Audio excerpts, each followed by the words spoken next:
chase them all away. Little children in the street, dying every day. We all look for something we can never find, and we all need peace of mind.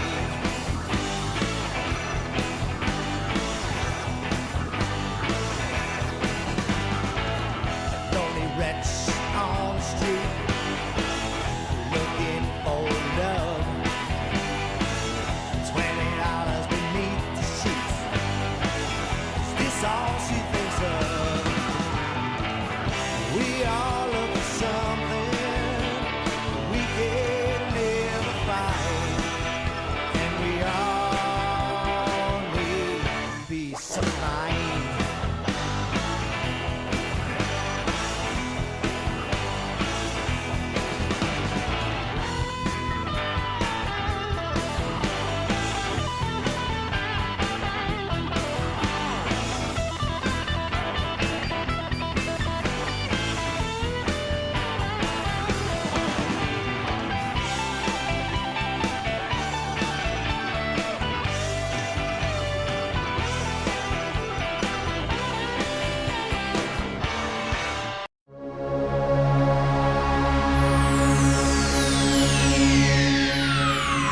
Ladies and gentlemen, may I have your attention, please?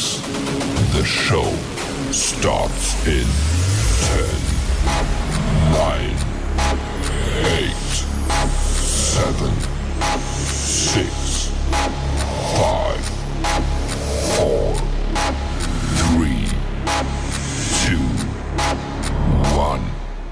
Hello, everybody. Timmy, how you doing, buddy? Pretty good. We got a big night and a special guest tonight. Here. Hey, Sheriff, how you doing? Right away. I'm doing good. Good to see you Been a guys. long time. I haven't seen you in a long time. How's things going?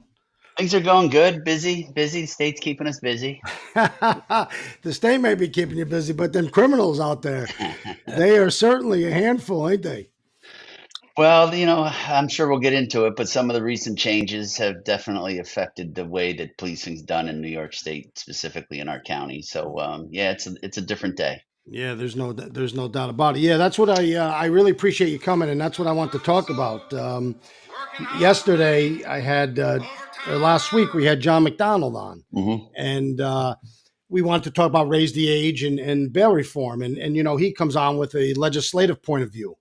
And, that point of view is a little bit different, right? The public policy setting and all that. And sometimes good things are, in the works, and they turn out to be things that are not so good. And I think he was, Timmy, correct me if I'm wrong, but he was pretty clear that some of the problems with bail reform and raise the age, they didn't anticipate. Right in the legislature there. And now they're trying to figure out how to fix it. And now, and I was a legislator. You've been a sheriff in the county for forever. Once these things become law, they're really hard to change. Yeah, good intention things end up going bad. Yeah, and then you have a whole bunch of political points of view. I mean, you see it from the cities to the states to the national news, right? One side bites in, the other side don't want to let go. And it becomes crazy. So I really want to hear your points of view tonight about some raise the age, the crime, and all the shit that's going on. And let me just jump to our first slide. Take one here and watch this. A tragic, deadly stabbing on Staten Island. Violence erupting Saturday night. Also new this morning, the Cohoes Police Department confirms a deadly shooting. Video happened just before 8 Monday night near Hancock Street and Knickerbocker Avenue. Boy is fatally stabbed in broad daylight. Blood-soaked clothes is off tonight. We begin tonight with breaking news in the city of Albany, where police say 6 people were shot. 6 people shot in Albany in one night, right? Yeah. Those crimes are all across New York. We seen them from Staten Island right here to the little city of Cohoes, where just a couple months ago, it was like open fire night where, 40 shots are fired off and somebody gets killed. It's happening everywhere. Now, I'm an old scrapper. Let me underscore old. And back in our day, You know, we're all not too far apart in age. Let me just remind the one person, hey, Carrie, I know you're out there. She said, I'm going to subscribe and watch your show because I think he's the most handsome guy ever, and I want to see what he looks like live. What about me and Timmy? We've been on for a year now, and nobody's once said that about me and Timmy.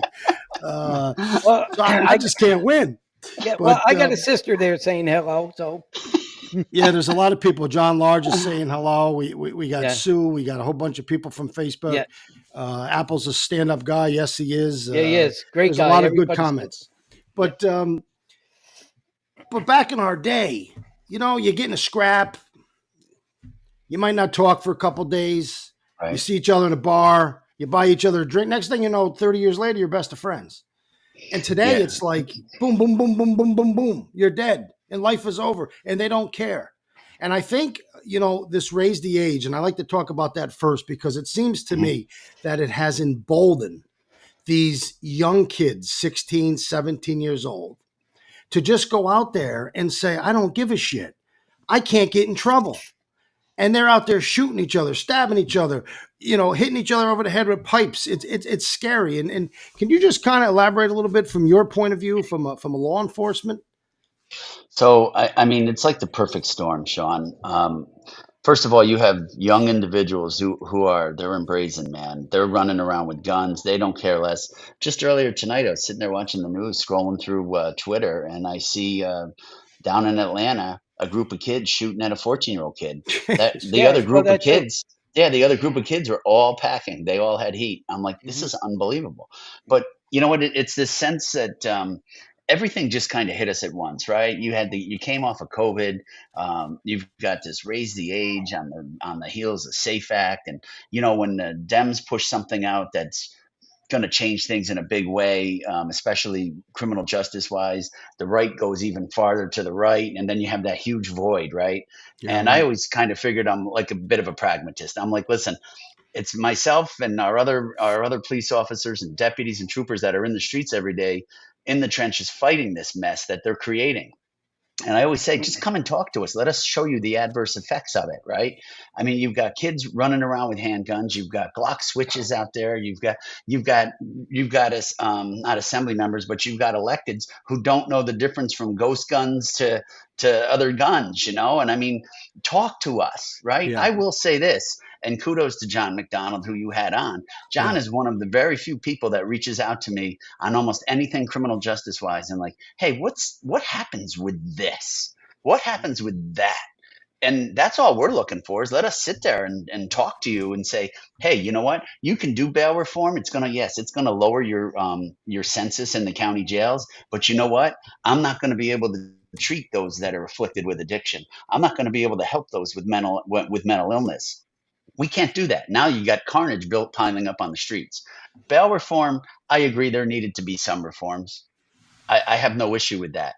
What I don't agree with is, I mean, they threw the baby out with the bathwater, and they turned the state upside down. When you got people beating up police officers on the street and walking out of jail, when you got people beating up anybody on the street and walking out of jail, when you got people stabbing somebody in the head 3 times with a steak knife on Christmas Day morning and walking out of jail, something is fundamentally wrong with our criminal justice system. Yeah. Stay right there for a minute. I want to jump over to our second cut and just take a look at something that just happened. And I got to tell you something. In all my years, I've never seen something as sickening as this. Suspects in this brutal attack. That's 2 police NYPD officers have been released without bail, arrested. Released without bail. These savages are so brazen. And first of all, these are all illegals. I'm just I'm going to underscore that because I have a real issue. We have enough problems to try to handle with our own, and we're letting people cross this border. And this is the result of people that we don't know if they're good, bad, if they're really coming here for a better life, if they're just coming here to cause chaos or blow up the country. Nobody knows. But these brazen bastards attack 2 police officers in the middle of the day. And what really bothers me is somebody's got a camera. The attack happened near a migrant shelter. Somebody's watching this happen. Fox 5. Yeah, that's what makes me sick all the time. It took a few days for this video I think to part surface, but it is of another problem is self-defense. I mean, there's a lot of people that can carry legally concealed, But if you defend yourself, end up becoming the. You're gonna, Well, yeah. if New You're York, not walking out of jail. yeah, if New York gets its way, you won't be able to defend yourself. They want to take your guns. Let me just continue with this slide for a minute. Yeah. Yeah, it's definitely tough to watch. It's horrific, and police did put that video out. And shortly after putting that video out, as well as pictures of the suspects, well, they were able to make additional arrests. Let's go ahead and take a look at that video. So this happened around 8:30 in the evening on Where Saturday. is everybody According to helping police these guys? officers, they were trying to break up a group that was acting disorderly near Times Square. Police tried to take one person into custody, and that's when things took a turn and the group began attacking the officers. The group is seen kicking and punching the two officers at the scene. Police initially arrested 4 people and then a 5th person on Monday. They face charges including assault on a police officer, gang assault, and disorderly conduct. According to the New York Post, those who were arrested and charged are migrants who were then released without bail. There you go. As far as the And they were released. These guys are migrants that are in this country. They're not scared of anything. They're brazen. Instead of saying, hey, we came here because we want a better life. You know that's not why they're here. These are bad apples. Not Craig apples. Leave the apples out of it. Keep the apples out of it. But go ahead. I got to tell you real quick, Sean. So last week was our sheriff's conference statewide. I invited a speaker in from Idaho, and he's actually going to be the national sheriff president next year. Very intelligent individuals. Heads up the national security, border security board for the NSA. And I had him in to speak. Some of the things that he told us and showed us, not just his opinion, but factual, documented information with video backup. It's sad, and we're in trouble. And people better wake up, because the folks that are coming in, maybe they're not all bad, but the 1 out of 10, the 1 out of 20, they're here. And then their job is to build out from there. So we need to really start paying attention to what the hell's going on. Well, you're right. And the problem is, I learned this a long time ago. You know, I was a legislator, so I understand how this legislative process works, right? And what happens is, and look, and I'm not trying to dismiss anybody, and I'm not trying to, you know,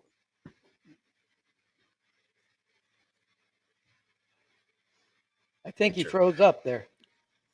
Oh, I lost you guys. I got you. We got you. You're here. A moment. Sorry, there's a quick something happened. Timmy, you there? Yep. All right. So there's legislators who don't have a lot of skills in a lot of the things that they decide they're going to change. For example, we see people trying to change law enforcement, right? Raise the age, bail reform. They start out as social issues, right? Oh, too many poor people are going to jail. Too many rich people ain't. That bullshit. I don't buy that. I understand there has to be some changes, but you know, you don't have a guy who has $1 million who can get himself out of jail shooting up his 9 friends in the middle of the street. Sure. You have to look at it from a logical standpoint. I'm not the smartest guy in the world, never claimed to be, but I like to think that sometimes I can be a critical thinker. And critical thinkers don't just go, oh, just because he's rich, we should let all the poor people out. Mm-hmm. The people shooting the guns, the people selling the drugs. Now, you know, most rich people, they're involved in crime, and they deserve to go to jail, and they should have bail, and it shouldn't be a free reign. And somewhere lies the answer to that, right? In the middle somewhere. Right. But they didn't do the middle. They just basically said, you know what? You could beat up the cops in the middle of the day, and you can kick them in the face, and you can break their nose, and it doesn't matter. And an hour later, we're going to let you out of jail. How do you find society in a better place today than they were just 5-6 years ago, Sheriff? So people like to say, well, you know what? The numbers support it. And I say, well, why don't you explain that to the mom who just lost her child, or to the victim over there who was subjected to a sexual assault? Explain that to them. And you know what? Maybe the numbers guide the legislators and everything else. But when you're on the streets, the numbers, you know what? They don't mean anything to us. We're worried about taking care of people. Our primary goal is to protect and to serve. And it's sad when you got guys that are coming in and out of your custody 3-4 times a day, Sean. A day. Yeah, I mean, I don't even know how you can. And even in the jail, I think you got the worst of the worst out there. Well, so what's happened as a result? You want me to go into that? Yeah, I was going to say. So you you mentioned something that I didn't know about and most of us don't know about in between that raise the age and bail reform. Yeah, the halt. Can you explain that to me? So when they did the bail reform and they totally upset the apple cart with the bail reform, they also made changes in corrections. And that's called the HALT Act. Now, a lot of people, unless you're married to a CO or you know somebody that's in corrections, really it doesn't affect them. So it affects a small amount of the population. So nobody really talks about it. But so whenever I get on a platform, I like to bring it up because hats off to our correction officers because they are now in the most dangerous setting they've ever been in. And I say that in total sincerity. And that's why it kind of saddens me when I see these prisons. You want to close 5 prisons in New York State. Maybe the census is down, but the inmates are more violent. And what you have now is you don't have the guy that was in there for the petty larceny or the DWI or the Berg Third that used to kind of help water down the population. Now you have all the violent people together. So they don't really care. They got nothing to lose. Many of them are murderers. Many of them are rapists, hardcore, they've stabbed somebody, whatever the case may be. So now in New York State, we have this thing called the HALT Act, which is the Humane Alternative to Long-Term Segregation. So basically, they say by putting people in a room, it's hurting them, it's harming them. So I guess in sense, you'd rather see our correction officers harmed than that person that committed that heinous act that landed inside the jail and now is going to shiv a CO or shiv another inmate. So you can put them in for 15 days, and after that, have a nice day. They can do whatever they want. It just makes no sense to me. Pretty shocking, We have turned the tables 360 degrees. We have basically said all good people are going to be put in harm's way so that we can protect all the bad people. At least that's how I feel. I mean, it comes down to it where a correctional officer already has a dangerous job. Now he goes to work and the law now says, well, gosh, we don't want to put some poor guy in a little box because he stabbed you in the face. Geez, why that will just hurt him. What about me? Yeah. And the question is, how are the people that we elect, how are they thinking in this kind of manner? How do they get turned around backwards? I think as far as our state electeds, I mean, I've had conversations with John like probably once a week, maybe more than that. I've had conversations with Pat Fahey regarding this. She sees this. I don't really deal with the other electeds. Obviously, Senator Breslin I do because he's our senator. And if you want to get something through, you got to hit the Assembly and the Senate. Yeah, I know that. They understand the problems we have. But again, people don't like to talk about the upstate, downstate divide, but I see it every day. Yeah. I see it every day. Yep.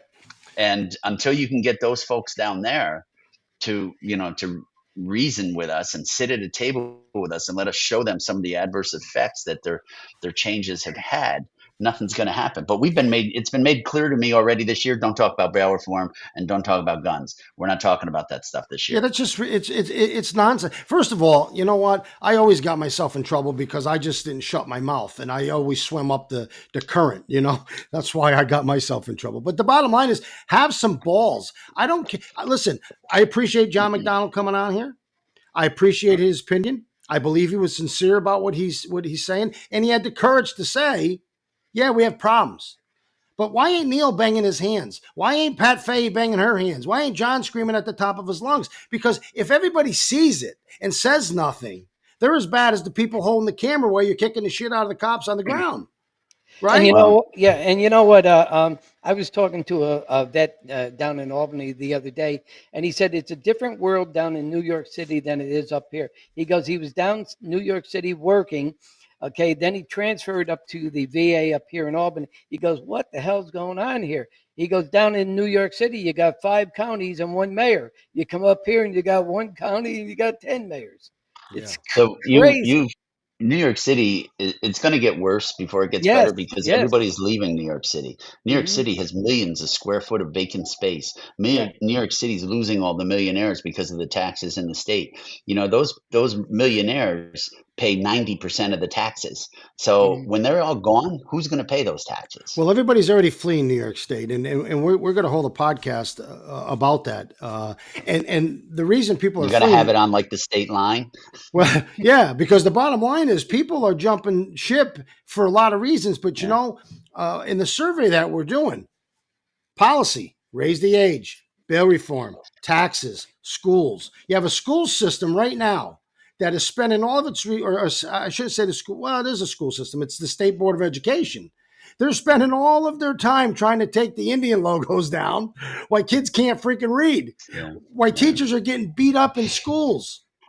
Teachers say, give me your phone, and you'll see a video where the kid punches the teacher in the mouth. Right. And police respond and they say, we can't do anything. It's a school system. There's another thing that I wanted to ask you, that I have you. So you have a lot of these youth transgressions going on, right? Raise the age, 15, 16, 17 years old. Is it factual that when the cops show up, they go, we can't do anything? No. Isn't there something that can be done? I mean, I would figure if I was still the mayor of this city and this stuff was going on, I'd be the enemy number one, because I'd be going against all of the elected officials, and I'd be screaming, and I'd be doing stuff where they're going to come and say, well, if you do that again, you may get arrested. Oh, well, I got to protect people. We can't let, our old people get beat up. We have people getting robbed, hit over the head. We're seeing things we haven't seen in 100 years, for Christ's sake. So what can the police do? I mean, when they're dealing with youth? The job hasn't changed as far as what we can do. What has changed is the end result. So we can still process, we can still make arrests. It's just that most law enforcement officers, regardless of what badge you're wearing, or town, city, county, or state, or even, well, I shouldn't say feds, they're stuck in the mud, because you're going to walk out. You're going to walk out. No matter what you do, unless there's something heinous, you're going to walk out. And no one's even going back to court. I mean, once you get that appearance ticket, do you think those migrants that beat up those police officers are ever going to show up in court? It's not going to happen. And I understand that they'll say that, well, bail was never supposed to be to make sure. Bail was only supposed to secure your appearance back at court. That was it, But you know what? You can't. We got away from that a gazillion years ago, right? It wasn't just something that happened 5 years ago. It's been that way forever. Look, everybody who I talk to who's my age, we may have been crazy, we may have gotten fights, but there was some fear that we had, right? You didn't want to hurt somebody. You didn't want to kill somebody, right? You wanted to know that you were tougher than the next guy, so you got in a fight, and but you weren't trying to kill somebody. Today, what's a common thread today? People die at this young age, and they all go up to the cemetery and pour beer on the freaking thing like that's like a TV movie. Like it's just normal. When I was growing up, if one of my friends died, and I did have a friend die, it was life changing. It was something that 40 years later I still think of, and I still have sorrow. These kids, is it the fact that nobody is holding them accountable, that they're not having any kind of education or punishment to make them think about what they're doing wrong? What is it that just allows a kid today to just be like, I don't care? Well, some of it, I'm just look down here in the corner and on my screen. I don't know what your screen looks like, but it says starts in schools. I don't really disagree with that. I think it starts at home. Right? I do Moms too. and dads need to be parents again. So much of this is they want to be buddies. And when you're sitting at the table texting your son who's sitting 3 feet from you, there's something wrong with that. Parents need to step up and be parents. We can't continue to be the bad guy and be held responsible for every F word or vulgar language that comes out of our mouth. They want to crucify us. I mean, we are human too, but people need to be held accountable. And what is going on in our schools, it's everywhere, Sean. It's gotten out of control. It is. We need to take this back. If we don't take it back soon, it ain't coming back. You've got moms and dads afraid to go to the mall with their kids. Okay. I mean, you can't even go shopping, or your stuff gets stolen. We had people texting me and Timmy saying, we don't even go out of the house after 5, 6 o'clock. We've never had to live in that kind of fear. Look, I'm 100% with you. And I said it at the last podcast, and I'll say it until I turn blue. Everything starts at home, right? We have more broken homes than we have homes that are together. We have more grandparents in their 60s, 70s, and 80s trying to raise kids that are running the street like they're just animals. We have drugs that are out of control, fentanyl killing people. How many kids are left without parents today because of fentanyl? Sean, I want to tell you something. The fentanyl has people have stopped talking about it. It's worse than it ever has been. Our overdoses, we're on track right now for, I think I was on 81 WGY about a week or two ago, and I think the number then was we were on track for 650 to 700 overdoses. These are documented, Sean. These are documented overdoses. These aren't the overdoses that they went to the hospital with respiratory illness or alleged heart attack or whatever because they didn't realize they were overdosing. These are documented. These also are the ones.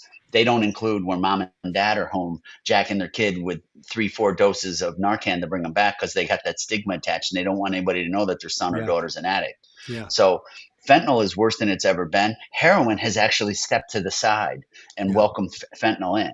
And, the drugs, Narcan won't turn a lot of this stuff back. You got to hit them. That's why last week I was pushing this drug out there that's called the fentanyl fighter, because that is targeted for synthetic heroines, and it will work with your not your methamphetamines, but it'll work with your synthetics. It'll work with your fentanyls and your methadones and all of that stuff. But listen, when I was retiring, just before I was getting ready to retire, it still just blows my mind. I just can't wrap my arms around it. But I was getting ready to retire, and I was bringing the same kid back to life 2 and 3 times in one day. They were shooting heroin. You'd find them dead. You'd bring them back. They'd get up and take off. And an hour later, he's laying on the ground again, and you're whacking him with fentanyl again. What the freak is going on? I'm saying to myself, I'm petrified of dying. I don't want to die, man. I don't want to stick nothing in my body that's going to kill me. We're all going to die quick enough, for Christ's sake. But I was leaving the firehouse, and I was like, I got to get out of here, man. This is just a whole new world, and it's not for me. And I'm watching these kids do this, and then all of a sudden I experienced this whole fentanyl movement, and I realized my if I was on that job today, they'd be dead because we didn't have nothing to bring them back to life. Even with heroin, sometimes you had to do 2, 3, 4 shots of Narcan. Medicine from now Narcan. They can be treated if they take the fentanyl. Yeah, so if you jack them with the fentanyl fighters, it's going to sober you up, but you need to go to the hospital, or you're going to probably overdose again when that wears off. Right, because it wears off. Yeah, just like and then the problem is, we've tried. I've always said, I don't want to give up on the adult population, but we need to better focus on the kids. We got to keep the kids from going on this stuff. I don't know what the attraction is. I have no idea, but I've talked to so many addicts over the last dozen years that it's been really bad. And they've all said the same thing. We could be in a car, and if my friend overdosed and died, that stuff's got to be the best there is out there, and I want it. That's just so fucked up. Yeah. It really is. But Sean, it also exploits the need for the mental illness. There's so much. It all coincides, right? It all coincides. It's just it's like a big pot of mess, stirring it around and stirring it around. And I used to say this to the side. It is. It's like a witch's brew out there. The whole world, from bill reform to fentanyl to mental illness to this to that, the other thing, all mixed in a big pot. And you go, how do we fix this?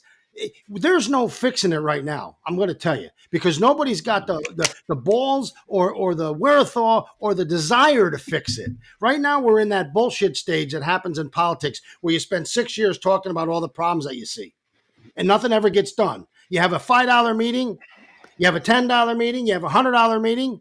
You have a $300 meeting. And next thing you know, you've been meeting for, 6 years, and you go, holy shit, now we're up to a $2.6 million meeting because now we're just doling out all this money and nothing gets fixed. Money don't fix the problem. You know that. You used to come to me and say, hey, I was the head of the finance, right? I was in charge of all the money. We'd have these conversations. And you used to say back then, hey, I need money, but money don't solve the problem. But I still need it because if I don't have it, the problem gets worse. So it's the dog chasing his tail. And that's, the kind of is the same with the homeless problem we got in our county. Look at the panhandlers and the homeless that we have. Yeah. I mean, you have people defecating on sidewalks. You know what? We have almost bottomed out. I don't think we have yet, because I know it's going to get worse because nothing's changing. But I can guarantee you, it's going to go down worse, and we have to stop this. We have people that are afraid to walk in the streets on our cities. We have people in the broad daylight defecating on sidewalks. Yeah. I mean, I have 40 people housed in our homeless shelter, 40. And listen, I praise the people that work there all the time, because those are 40 people that are not on the streets. Of those 40, some may walk out the door, say, you know what, screw off. We're not, we don't want this regiment. But most of them so far have gotten jobs. They save up their money and they get back in. You need to come up with different ways. And this is just Albany. It may not work in Montana. I don't know. But you have the courage to start it. You got to try something. You know, and right here in Cohoes, I mean, there's certain areas that if you go there, you're going to run into some of the stuff. Yeah. It's government has to take a lot of the blame too. Let me just tell you something, man. I've always been against it, and I've always been the minority, but now it's kind of like the norm. And we could disagree or agree. I don't know where you stand on this, but when you solve a drug problem by giving them needles to shoot the drugs, that's problematic. Yeah, I can't support that. When you say to the homeless, I'm going to let you shit on the sidewalks, but I'm not going to fix your problem, and I'm going to let you live like that. That's a real problem, right? Mm-hmm. Yeah. When you open up drug clinics so they can have a safe place to go do drugs instead of trying to get them off drugs, that's a problem. See, I always said, unfortunately, and look, I'm a God-fearing man, and I still say this. Unfortunately, you have to draw a line in the sand and say, everybody who stepped over that side, I'm sorry, but we can't keep chasing you every 5 minutes to try to help you, only to have you do the same thing. There's a million people on this side that haven't got there yet, and we got to keep them from getting there. And I'm not saying I don't want to help people.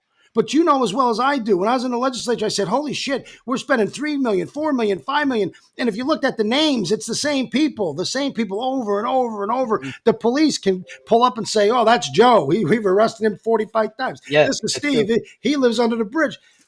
It's like, okay, isn't it time to say, unfortunately, we're not going to let you shit on the sidewalks no more. We're not giving you needles no more. We're not giving you crack pipes no more. We're not doing it. It's done. And we're going to spend all that money on the next generation of kids that have, when I was a kid, we had the Coast Community Center. Joe Lutz, God bless him, I miss him dearly. Mr. Goley, God bless him, I miss him dearly. John Domel. We had, who's a great man who's still so important in my life. These people were called mentors. And we go to those community centers, and it wasn't the bricks and mortar that kept us out of trouble. It was those people who got into our lives.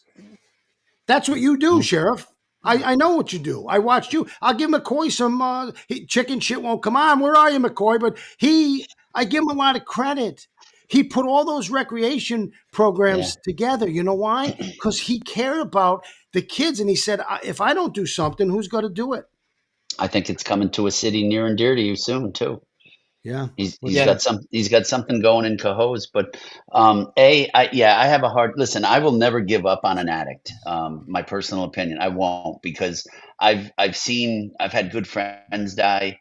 I've had good friends overdose 3-4 times, and then finally they're like, I'm in the shitter. I want help. So it may take 3, 4, 5, 6 overdoses. I get that. Is it frustrating as all hell? Yes. I will never turn my head on them. But with that said, I can never support a safe injection site. I have a hard time morally and ethically driving by a house going, well, there's 10 people in there right now shooting up. I just can't do that. Let me go tell their mother when they're dead that we let them do it and we knew it.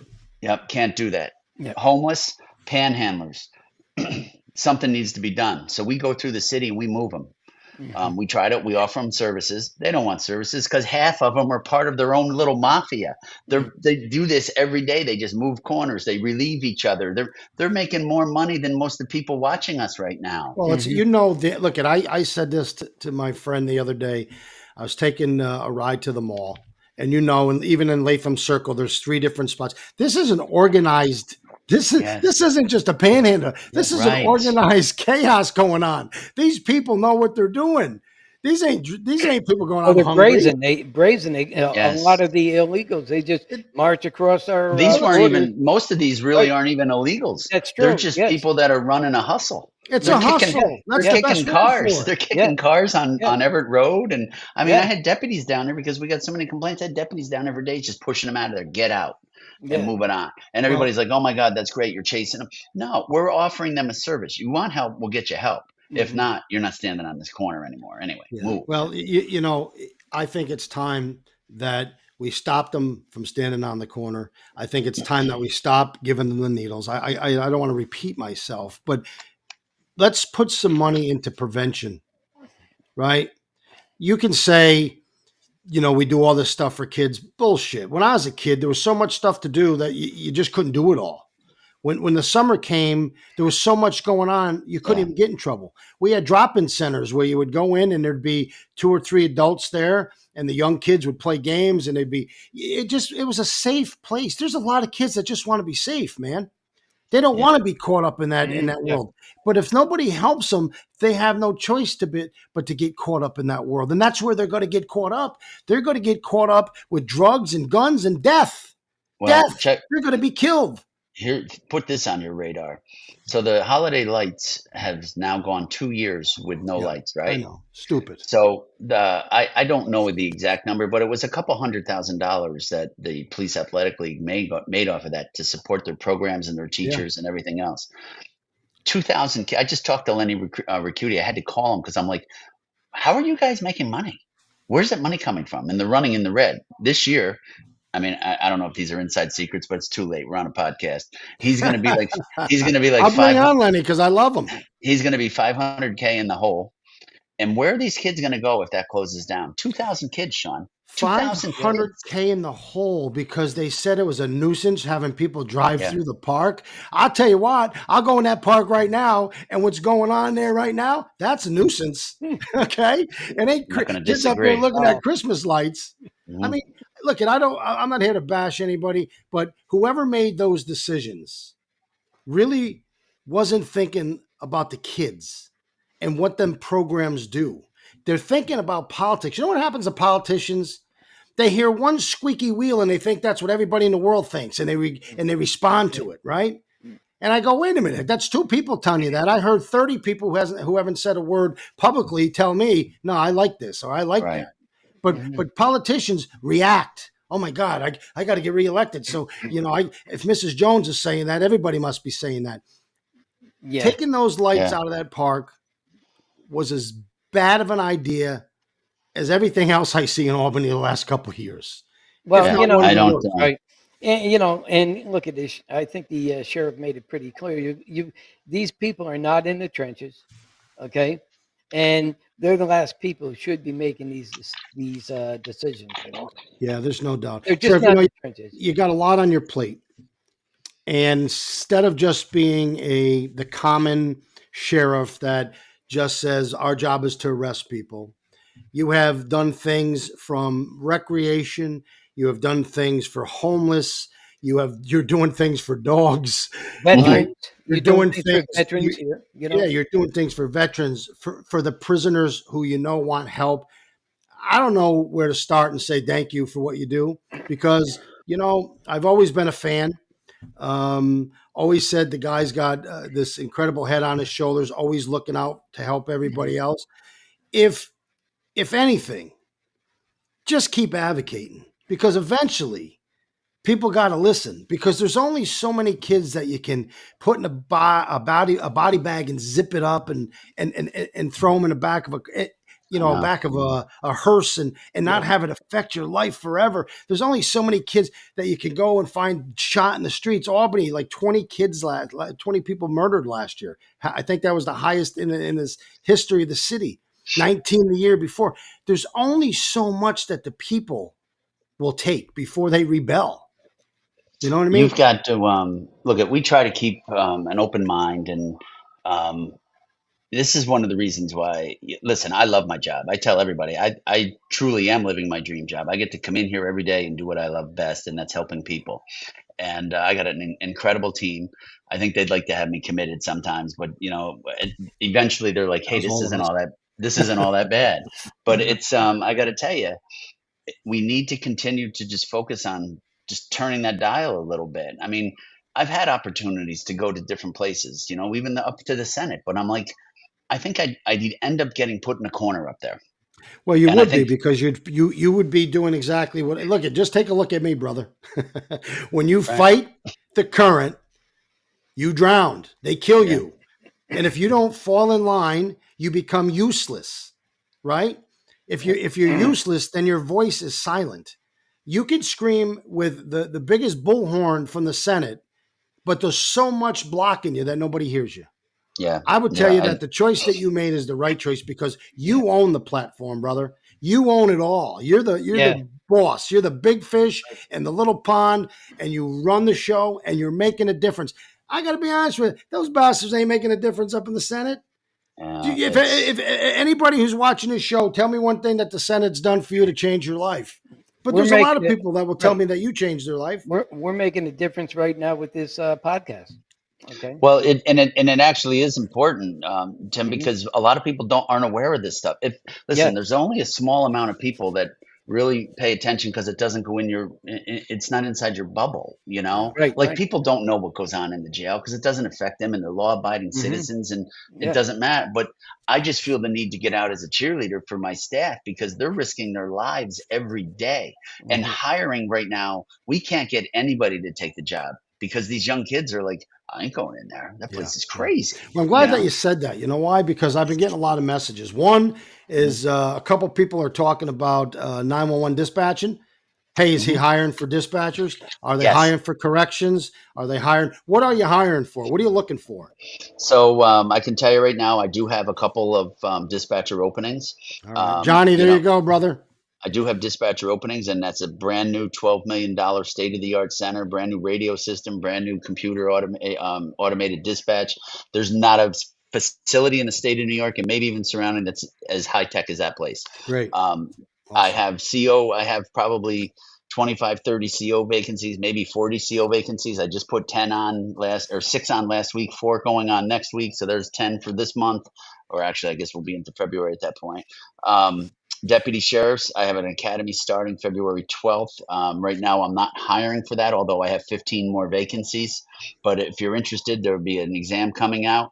Or quite honestly, if the people don't start signing up, I'll be looking at taking provisional appointees, which means you'll go through the academy and have to take the test after. First time I've ever had to do that. I've never heard of it before. Well, I'm going to be honest with you. I have been a vocal man about civil service. It's outdated. It doesn't give you the best quality of people, and it hinders your ability to even hire because a lot of people say, I don't want to go take that test. They could be smarter than anybody in the world, and maybe they're just not a good test taker. And none of those tests have anything to do with being a police officer, a correction officer, or 911 dispatcher. That's true. Right? Yes. Okay. I took a fireman's exam, so I was shitting in my pants, man. I'm like, 15,000 people taking this test. I don't know nothing about being a fireman. I open up the test. Well, no shit. There's not a question about being a fireman. How would I know questions about firemen? I wasn't a fireman. It was all nonsense. You probably didn't think you could pass the police test, huh? No. I got in a fight when I was younger, so they wouldn't let me be a cop. Fireman's test. They let firemen still be crazy back then. They had to be, the cops weren't as crazy. John, I asked for years, do away with the test, or take the whole test, but make it only 50% of your grade. Yes, that's in Georgia. Yep, and then the remaining portions, you have an interview, you have your physical agility, you have your psychological, and then. Because you're right. You may be one of the best officers, but you can't pass that test or get high enough graded where you can get hired, So they have to make changes. I think the governor is actually making changes for the state right now. I'm hoping they trickle down, but I don't think police, fire, corrections are included in those changes. Well, it's just ridiculous. Atlanta, Georgia, you have a test. And that test, it doesn't matter if you get a 50 or 100, because it's only 1/4 of the total 100 points. And then they have an interview process. Now, that could be the interview for a police officer with the sheriff and 10 of his top officers, and you guys interview them. Then there's the agility test, which again, I think the agility test should just be good enough to say, yeah, he can. I said, I'm a fireman. I'm not going to run 6 miles. But there's agility test, right. and then you have the psychological. And for me, I think the psychological should be the opposite way. It should say you got to be freaking nuts in order to be a cop or a fireman. Taking all these people and saying, yeah, they're taking all the nutty people and saying, oh, he's nuts, he can't be a cop. No shit, he ought to be a cop because he is nuts. Because today you got to be nuts because we treat him terribly. Politicians turn their back on him. When they need the help the most, we're trying to put them in jail and say, oh, you're the bad guy because you threw the guy up against the car. Well, he spit at me, kicked me, tried to bite me 3 times. That doesn't matter, right? So today you got to be a little nuts to be a cop and to be a fireman and to be in corrections. But what would it be if we didn't have them? And that's why I say, all right, they didn't hesitate to change the whole criminal justice system and shake it upside down, turn it inside out. But all right, so that's that side. Now let's look at this side. Why are you hesitating? Again, I hate to keep touting John McDonald, but he deserves it because I called him a week ago and I said, John, we got a problem. I need to raise the age for local law enforcement. I need you to please try to get it from 35 to 40. He shared that with us. I explained why, and he goes, you know what, we're on it. And then today he showed me the bill that's being bounced around for Senate and Assembly. So kudos to him. He sees the problem and he wants to fix it. That's all we need. That's all you need. Somebody to just try. Start, right? 1 foot in front of the other as soon as you're walking out the door. 1 foot starts the whole process. 1 foot starts the parade. And then everybody jumps on if it sounds good, right? Because everybody wants to take credit for something. I used to say, look, if I don't have to take credit for it, I'll get 1,000 people on board, right? Yeah. If it's my idea, nobody wants to jump on board because they want the idea. But here's another idea, and I want to run this by you because I wanted to do it in Cohoes. I know there's a lot of people who don't start out as being cops, right? They work part-time for like a small city, maybe Green Island or in some other smaller cities. But they go through the same academy, right, as other cops. They go to the academy. I know firemen who put themselves through the academy to become eligible to be a cop. Why can't somebody who works for a small city who spends, let's say, 5 years as a part-time police officer, why can't he, without taking a test, transition right into a department full-time? So he might not have taken the test, but didn't he learn on the streets? Didn't he learn from the academy? Training, basically. Which is the most important part. Well, that's what I'm saying. Who gives a shit if I can spell supercalifragilisticexpialidocious and then I get to the academy and I'm out in a week, right? So it's even worse than that, Sean. It's so bad. Whereas we go through this all the time. So I'll use Cohoes and the county. All right. I'll use that because I know this is not a legitimate exercise where they take our test and they use our stuff. So Cohoes PD, if let's just say that they have a couple requirements on there that the county doesn't have, down the road, I can't even lateral them over to me and we can't lateral to them because of those just a couple tiny little quals that they may have added. So this is why things have to be uniform in order to skirt that, right? We have to be on the same platform as local law enforcement executives. We need to have a meeting and discuss that and get it on the same platform. But then again, there's some people that don't want their people moving back and forth. Listen, you know for a fact, we were a training ground for many years. Our people we would train them and they would go. And I still see these guys. It's crazy right now that some of them that I've hired are retiring out. I'm like, oh my God, what am I doing here? But how old am I getting? Yeah, it's not. You know what? That wheel has stopped turning because now our deputies. They've got a good contract. They've got great working conditions. They like it there, so people are starting to come over, and it's problematic because now we're running into they're looking and there's maybe one qual that's different. And they're like, we can't come or you can't take that. That's ridiculous. And you know what? I wouldn't doubt for 1 second they don't do that purposely so their people can't jump ship. All right. I mean, let's be honest. Why would they add something different than you would add? I mean, the bottom line is there should be one state civil service test, and these are the basic qualifications. Now, all that other shit should have to be handled in-house after they get hired. Because maybe the sheriff does have a little different than a city cop over here. Maybe the sheriff has to teach his guys about the court system and stuff where they don't really have to learn about it as much here, right? But you could teach that in-house. How about you just have a B, C, D, E, F, G line of things that you got to qualify for? Everybody has to qualify for the same thing. I take the test. and I can go work anywhere. Wouldn't that make sense? But things that make sense don't make sense Well, common because sense ain't that common no more. That's here the we are problem. in 2024, and do you know that I still can't check and see if somebody was stopped in Buffalo last night? I can't check and see if somebody was stopped in Rensselaer City last night without picking up the phone like you would in 1985. That's just So, crazy. I mean, things have gotten a little better, but we have it's the problem that I have with our state, and I don't just want to bash on them because they have helped us a little bit, but the problem is that we don't seem to like have any forethought on what can we do better. You know what I mean? It's always we're trying to fix little problems or little fires, Sheriff, and it's just my experience as a legislator is this, and I'm not trying to be an asshole. I'm just telling you how it is. I've been there. I've been in the back rooms. I've been in all of the games. 95% of the things that are being done every day are being done because somebody with a lot of money is making a lot of money off the things that you're doing. They make money off poor people. They make money off immigrants. They make money off people going to jail. They make money off drug addicts. Okay. Everything that's bad in life, somebody's capitalizing on it. I used to say, okay, let me get this straight. He got a DWI and he got a DWI. He's got insurance. He's got to go to 22-week class. He's got none. He's got to go to 4. What? Come on. Was it about trying to make, the guy understand what he did wrong, or was it about money?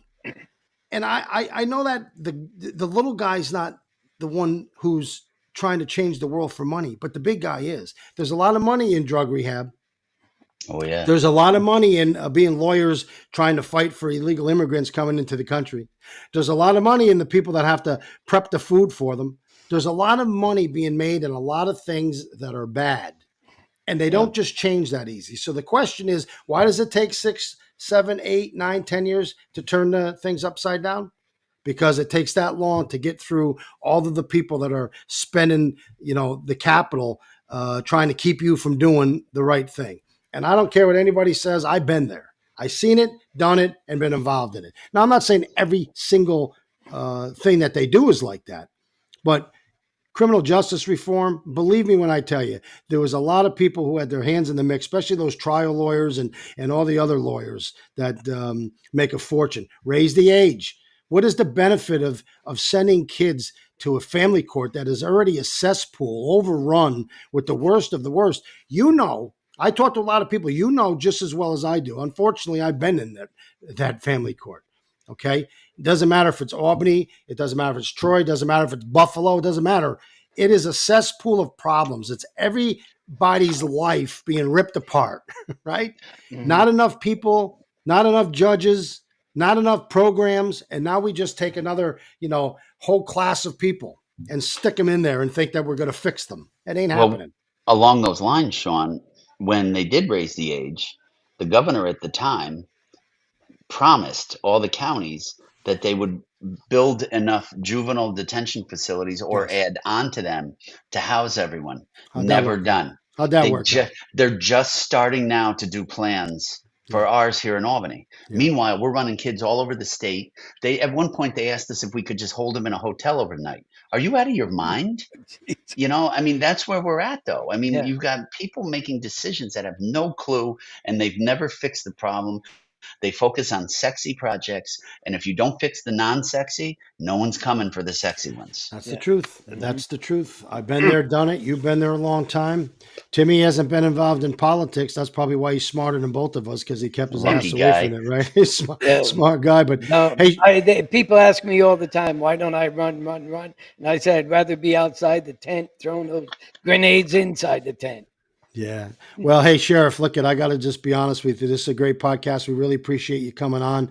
I think a lot of people learned a lot of stuff. I just want to just get to a couple questions. Somebody said, how come when the cops go to the school, nothing can be done with the kids? I think we addressed that, right? I don't think there's nothing that can be done. Yeah, it's age. There's age barriers and things like that, but it also is like, what exactly did they do? You know what I mean? It's case specific. Look, we don't want to be locking up kids, but we also don't want kids, corrupting it for the rest of the class. So every kid, if you're a bully and the poor kid, he can't learn because he's got to look over his shoulder every day. Yeah. So there is a lot of things. We aren't hampered. It's the aftermath that that sucks, right? That's why he We said can, it goes. Just keep arresting them, and if they keep letting them out, That's that's what we not your do. problem. Then come We're not out and say, changing. "Listen, Yeah. we've arrested them. Go talk to the judges. Go talk to the DAs. Go talk to whoever else is the one letting them out." I know in our county, the DA, he's a pretty good advocate against these laws. He's saying, "Look, Yeah, this is a revolving door. I can't prosecute these kids. They're shooting each other. We bring them in, and the gangsters know we're going to let them out in 20 minutes. They're outside waiting to shoot them." Yeah. I heard David it's- Soares say that. I'm going to try to get David on because he's truly a good man and a good advocate. Here's another good question from B Ready. Says, "Hey, I can pass the police exam. I can pass the physical, but I did smoke a little THC before I went to bed." Nobody cares. Marijuana it's legal now, right? Do they even test for that? I do, Sean. I do test for it because here's the problem. You see the litigious state that we're in, right? And if I got a guy that gets involved in a gunfight and then has marijuana in his system, we're automatically done. Yeah. You know that, right? Yeah. Even though it's legal or whatever, it's still against our policy. It would be like drinking on the job. Yeah. Again, if it's not in your system when we test you, what you did years ago, it is what it is. Listen, I'm a second chance guy. So come on over. I'll give you a call tomorrow. One other person, and I know some people that need second chances. Yeah, you did answer that. You were looking for dispatchers and Dispatchers, COs, my EMTs and paramedics right now. I'm pretty up to par with them because they got another really good contract, so they're not leaving. Yeah. But even clerical staff. I mean, I'm looking for help at the jail and the libraries and the kitchens. Listen, if you want to work, I'm sure I've got a job for you. Well, Johnny Baranski, Cahoe's boy, a dispatcher for a long time. He just asked about the same thing, and Johnny, he's looking for dispatchers. So. What do you do? Just go down to the civil service office, or where do they go for the jail? No. Come to us at room 79 or email us at contactsheriff, one word, at albanycounty.com. Not Albany. A lot of the other emails are albanycounty.ny.gov. Ours is still contactsheriff at albanycounty.com. Or you can call 518-487-5440, and they'll set up something for you to come down, grab an app, and look forward to meeting you. Sheriff, I'll ask you if you'll just email me that or give me that information via text or something, and we'll post it up on the website, see if we can help you get some good people down there. I do love the fact that you give people second chances. That's a world about second, third chances. If everybody who made a mistake continues to be held back, we're never going to see progress. Some of the best people I know are the people that made mistakes. The other people just didn't get caught, so they're sneaky. I always say, watch the sneaky guy. Go with the guy who got caught. But there's a lot of good people out there looking for work. If I had to work for anybody, I'd want to work for you. I appreciate you coming on the show. It's been a great conversation. It was supposed to be 30 minutes, and here we are 57 minutes later. You're going to be yelling at me tomorrow because you got to get up early and I can't be up late. But I know that on behalf of myself and Timmy, you got anything else you want to shoot? We're good here. I did write down that address. You said it was contactsheriff.com? Albany County. Okay. Contact Sheriff at albanycounty.com. I'll shoot it over to Sean. Yeah, I appreciate that. We'll get it posted. Thank you. Yeah. And Sheriff, look at if you have any new developments coming on about raise the age or anything, give us a call. We appreciate you coming on. Be safe. Keep your guys safe. And thank you for everything you do in Albany County. You're a great man. Yeah, thank you. Thanks for having me. You guys be safe. Have a good night. Take care. Hey, listen, if you like the show, that's 58 minutes and 26 seconds long right now, please subscribe. It's a great show. We got a lot of good guests coming on. We're lining them up. And it's really exciting. We got some great information, get the bullshit with some great people. So please jump over to our YouTube channel, hit subscribe, hit the little bell, let you know when our new shows come up. It's really simple. Love to have you as part of the family. So please do that. So listen, we're going a little longer than we usually do, but we really got to jump into this Cahoe's issue one more time because it's really amazing. Just a couple days ago, we all know that Tom Fife resigned, and we all know why he resigned, right? Yeah. Really simply, you resign or you're fired. All that bullshit aside, that it was this or he decided to do this or it was because of this. It was because the mayor of the city basically said through his attorney, if he don't resign, we're going to fire him. Tommy Fife, if he didn't have the problems that he's dealing with his family, he would have fought this thing to the end. He would have got probably $1 million in lawsuits because what they're doing is just ridiculous. Well, they stole the election, Sean. They stole the election, but we have proof that this guy is nothing but a liar. And we're going to expose it today, right now, on our show. Take a second and listen to this, please. Personally ever spoken with Tom Fife? I've never personally spoken or had a communication with Tom Fife. About the council seat, about the fire department, about anything. About the council seat, the fire department, or anything, right? You just heard that come out of his mouth. We've never had a conversation, but he has known for a long time that the positions were incompatible, and there's a social media buzz dating back at least back to September, if not earlier. Now the funny part of this is this incompatible bullshit was never raised until we had conversations and talked to Tommy and said what they're trying to do is illegal. They can't. And that was saying he held 2 offices, right? Right. And they had that Claudia Dodo Burr, whatever the hell her name is. Calendar, Claudia. And she's showing up at meetings and on Facebook. So when he's talking about Facebook, he's talking about the people that he got to go on there and say shit that didn't know what they were talking about. Because at that time, they were talking about simply he can't hold 2 offices. And now the mayor is... Yeah, and the mayor even said so publicly. Right, he's publicly holding 2 offices. He's publicly come out now and said that. But what he just said is that he never spoke to Tommy, never had no communications with Tommy. All you have to do is look at the screen and look at this email from Tommy Fife, and that was sent to Mr. Keeler, okay? And it was sent to Mr. Keeler December 20th of 23. And he's asking the mayor, I'm hearing rumors. So obviously he didn't know nothing about September because he's hearing rumors in December. And he's basically saying, I want to know what the hell you're going to do because my job is at stake based on the rumors I'm hearing. I'm hearing all this bullshit, but I don't hear nothing from you. Haven't heard a word from you. Haven't heard nothing about this incompatibility shit. I haven't heard nothing. Can you please tell me where you stand? Right? That's what he said. That's what the email says. So the fact that Pinocchio, King Keeler, is telling you that he never had a conversation or never heard from Tom Fife is a lie, because here's the email. Now, how do I substantiate it's a lie? Because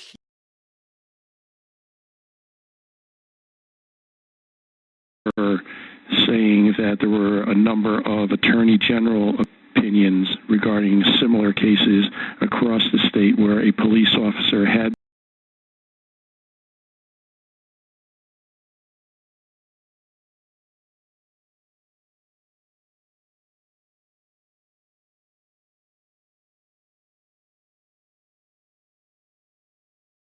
been elected to city council, city of Auburn, city Glens Falls, there's another one. And in the attorney general's opinions, they said that the offices were not compatible. You could choose one or the other, but you couldn't do both. A police officer, not a firefighter. Right. He was talking about a police officer. Now, I don't know if I cut off the video or not. You're good. Okay. So if you watched that slide, and I'm going to go back to it for a second. Now, I don't know if my voice is coming through or not, but just take a second to read this. If you can hear me,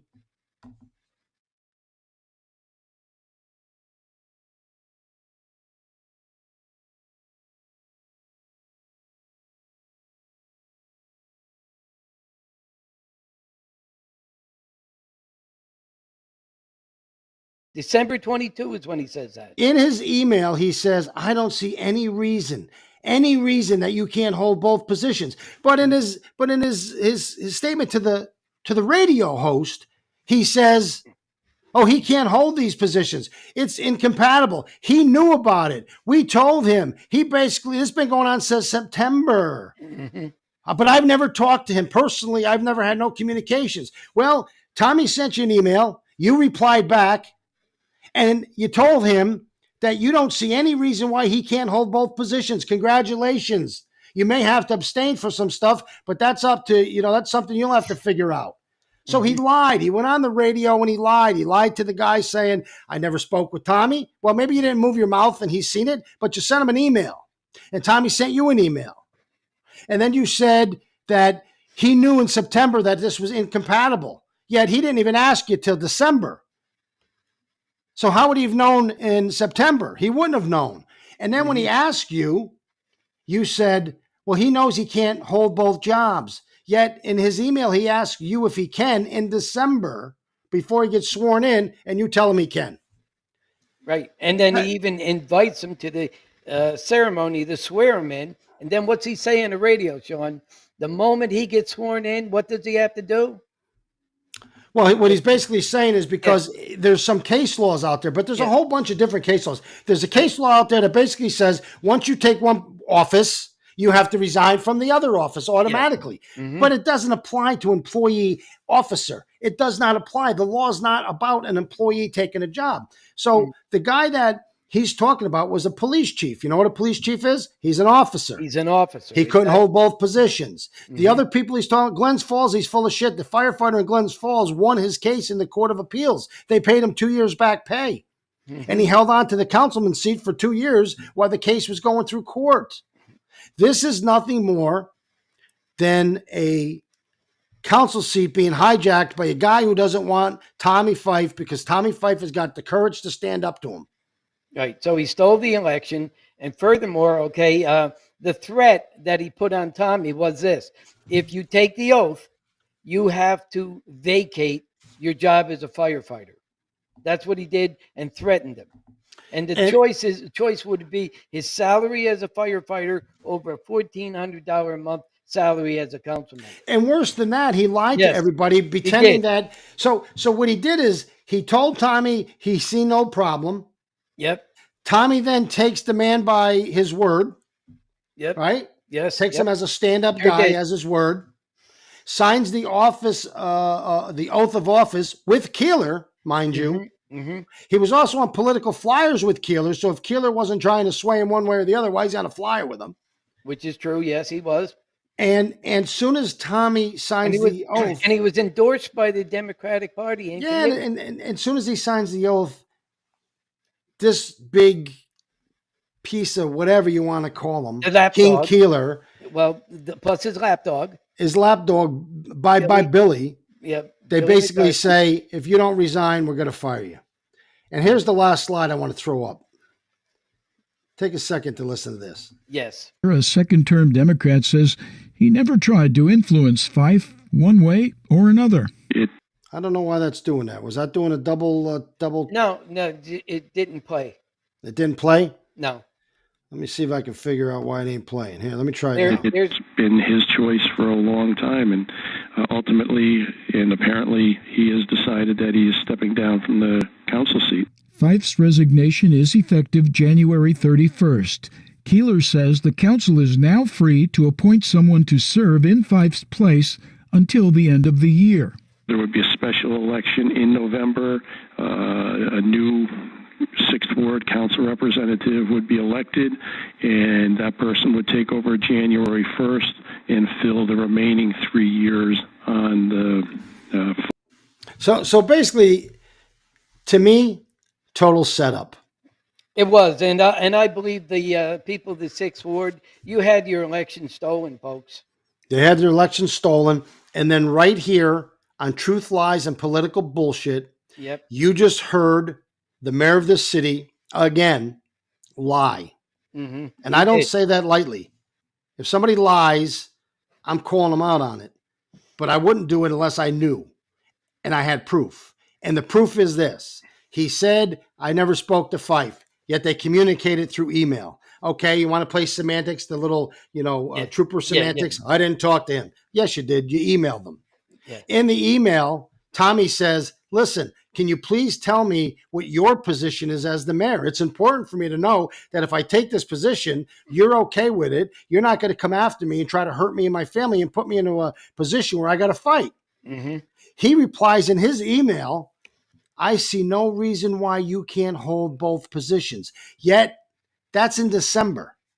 Yes. He's telling you in the interview that he knew that he couldn't run back in September because there was all of these attorney general's opinions. Right. And he also said he was monitoring this. Okay. So Keeler had his eyes out for him. Okay. The bottom line is Keeler's a liar. He's a Fife liar. is a stand-up guy. If Keeler could only look in the mirror and say, you know what, why don't I just come out and say, I don't like the fact he's a fireman. I think it's a conflict. And you know what? Keep your seat. We'll challenge it in court. If you lose, you go back to your fireman's job. Yeah. He won't give him due process. No, he won't do that because if he was a good guy, that's what he'd do. But what he's trying to do is say, I'll crucify you. How dare you stand up to me? Yeah. How dare you think that I, King Keeler, can have a peon like you stand up to me? You're fired if you don't resign. So go resign right now. Write the thing up, send it over. Oh, by the way, we don't like the one that you drafted up. So draft up another one and send me that one. Yeah. And then I'm going to let you resign. And then we're going to pick somebody who's going to do what I want him to do. That's what his goal is. Right. And the bottom line is this, Sean, okay? If you look at all the emails, his verbal statements and everything, Bill Keeler was 100% complicit in all of this, okay? And I told you, I believe this whole thing was staged from the moment he won his primary, okay? Because Gil Ethier even went on and said, let's see if he wins. So what's that mean? Let me just jump back to this slide one more time. Sure. Because there's about 45 people that just jumped back in. I don't want you to think that we're making shit up here. Yeah, we're not. Okay? Here is an email from Tommy Fife to this guy, Keeler, who said he never communicated with him. And he says, are you aware I was elected by the people that represent the residents of the 6th Ward? And he goes on to say, it's been a lot of rumors and hearsay that I cannot be employed and hold the council position. Some say I can, some say I can't, blah, blah, blah. Give me your opinion. He's asking this guy for his opinion.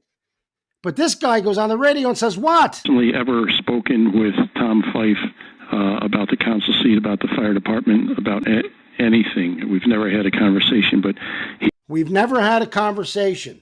So this is 2024. People have conversations via email all the time, text messages all the time, Facebook. Don't give us this bullshit semantics, right? You talked to Tommy. And when you talked to him, you said this to him.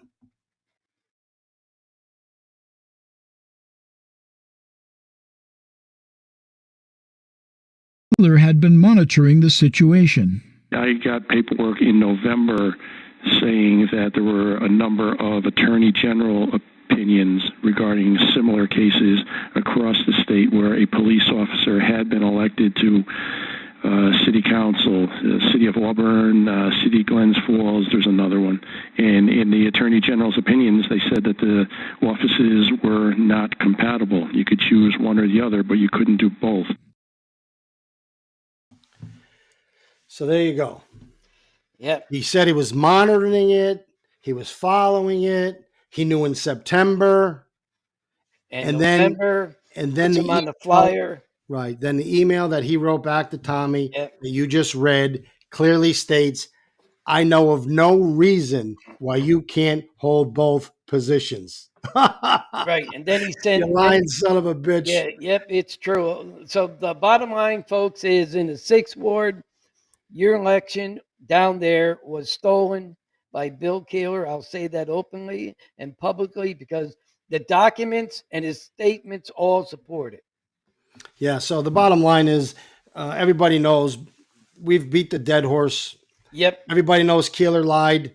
He went on the radio and lied. We just showed you the 2 emails where he did communicate, where he did tell Tommy that he had no problem, that he's seen no reason that he can't, that nothing has come across his desk that says he can't, yet he lies and says, oh, in September we knew he couldn't run.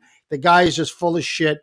He's not being honest with people. He's being disingenuous, and that's the kind of mayor that we have in the city. Right. But hey, listen. Threaten the guy's job, and that's it for me. That's it for me. That's it for you. Thank you, everybody. It was a lot of people joined the podcast. Appreciate it.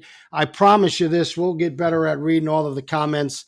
We're going to do a segment where we just stop and say it's time to read all the comments. But for everybody who did jump in and have some nice things to say to the sheriff, thank you. Yes, he's a good man. He's done a lot of good stuff. Hope this podcast shines some light on that. And until next time, my friends, this is Sean Morris taking off. I'm getting late night. I'm tired. And so ain't Timmy because he's older than I am. Yeah, that's Timmy. right. Okay, have a good night, guys. Peace, brother.